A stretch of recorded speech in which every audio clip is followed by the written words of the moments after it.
En 58, on annonce, avant 70, les mines sont fermées. Ouais. Déjà. Déjà. Donc ça veut dire qu'on parle déjà de reconversion, quoi. Oui. Oui. Parce que là, on n'est pas très loin du tirage au sort des premiers qui vont aller travailler à Esba, en 1962. D'accord. Et là, ils sont tirés au chapeau.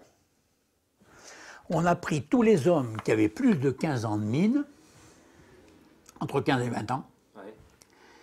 Et on a convoqué les délégués mineurs, responsables syndicaux, et puis le directeur, et ils les tirent au chapeau.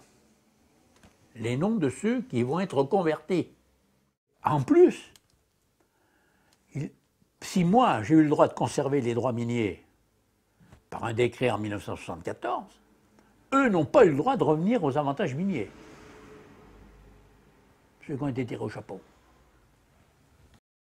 Et malgré nos interventions, malgré, je pense encore, la puissance du syndicat, on n'a jamais pu faire marche arrière.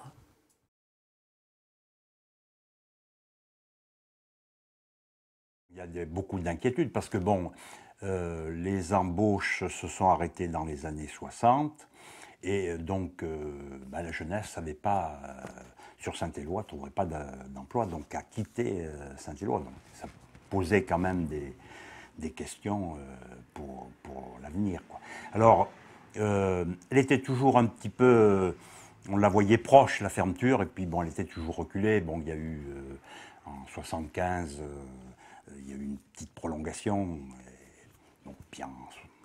Donc après, de 2800 mineurs dans les années 50, on est arrivé, comme il n'y avait plus d'embauche, je ne sais plus combien il y avait de mineurs à la fin, mais bon, moins de 500-600, quoi. La mine a fermé en 78 et Rockwool s'est créé en 80, quoi. Mais toutes les entreprises de reconversion, donc Sotro, qui a été une entreprise de Saint-Éloi qui s'est développée, Esba qui s'est implantée en 62, il y a eu les ballons, la SAM, et Veritube, il y avait Bougerolles aussi, une entreprise d'ameublement. Elles ont toutes ou fermé ou sérieusement diminué leurs effectifs. Bon, aujourd'hui, Sotro ne s'appelle plus Sotro, mais il y a, les grands mots, 20 salariés, quoi. Donc, fermeture de la mine, entreprise de reconversion, mais qui ont duré 10, 15 ans. Et puis, bon, il y a eu donc Rockwool en 80. Quand on regarde Esba, donc c'est le textile, eh bien, il n'y a pas eu d'investissement, une des conditions. Bon, après, il y a les problèmes du textile en général. Et du fait qu'il n'y ait pas eu d'investissement, pour rentabiliser, il ne fabriquait plus les bas à Saint-Éloi, il les faisait fabriquer en Italie et il conditionnait qu'à Saint-Éloi. Donc à un moment donné...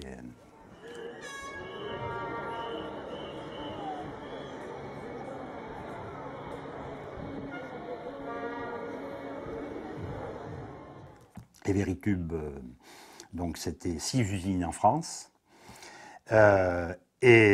Pour ce qui concerne Saint-Éloi, une usine à Saint-Éloi et un atelier à Messé où ils étaient 25-30. Et Veritube, c'était 2 lignes de production, une ligne tuyau et une ligne de plaques ondulées, qu'on retrouve encore sous les toits. C'est ça. Et puis, bon, il y avait un atelier de moulage, quoi. Mais enfin, c'était marginal, quoi. En 1973 se crée le syndicat et beaucoup d'anciens mineurs qui sont délégués du personnel au comité d'entreprise, et on était quelques jeunes, enfin, tels que je le ressens, les délégués originaires de la mine, comment dire, sont plus des gens qui se sentent au-dessus des salariés, quoi, et on ne sent pas qu'ils sont véritablement porteurs des revendications, quoi. On peut parler leur tripes, alors c'est pas forcément critiquable. Ça pouvait se... Parce qu'à la mine, il y avait un rapport de force qui se créait comme ça, d'homme à homme, qui n'est plus pareil dans une entreprise, quoi. Et je me souviens de la transition à partir de 1975. Un camarade, qui est d'ailleurs maire de Neuf-Église aujourd'hui, Serge Laforêt, travaillait sur Clermont, avait fait des stages syndicaux et nous a fait faire aux plus jeunes un stage syndical, quoi. Et donc, on a appris un certain nombre de choses. Et en 1975, au lieu de se rentrer dans la direction, eh bien, on commençait à établir des revendications et on ne démordait pas. Et des fois, la direction cherchait un échappatoire. Non, on revenait sur la question. Ça les avait véritablement un petit peu surpris. Au départ, il n'y a que la CGT. Mais, justement, c'est aussi un des aspects, enfin, bon, je ne veux pas le... Mais très ouvriériste, au départ, quand elle s'installe. Et donc, l'aspect de l'agent de maîtrise et cadre laissé un peu de côté. Donc, ça pose des problèmes. Et en 75, 76, oui. Donc, ça, entre autres, permet de créer Force ouvrière. Donc, il y a eu CGT, Force ouvrière. Bon, il y avait là un peu la CGC, mais c'était marginal, quelques éléments comme ça, pas forcément une organisation syndicale, quoi. Il y avait 2 syndicats.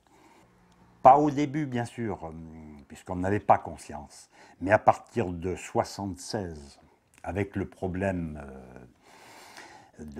d'Amisol, hein, le problème de l'amiante qui a éclaté, alors là, la bataille a été là-dessus, sur l'amiante. Alors on n'était pas, à ce moment-là, pour faire interdire l'amiante, mais on était pour améliorer les conditions de travail et le traitement de l'amiante.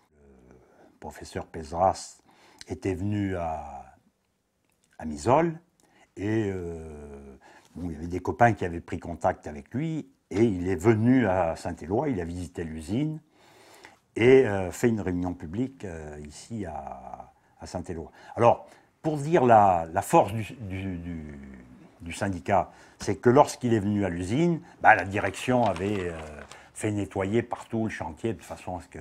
Et quand il a visité, eh bien, les gens ont passé au-dessus des consignes, ils ont mis les machines en marche et la poussière, la direction faisait des bombes. Donc ça n'a pas... S'il n'y avait pas eu un taux de syndicalisation, il y aurait eu quelques problèmes, mais là...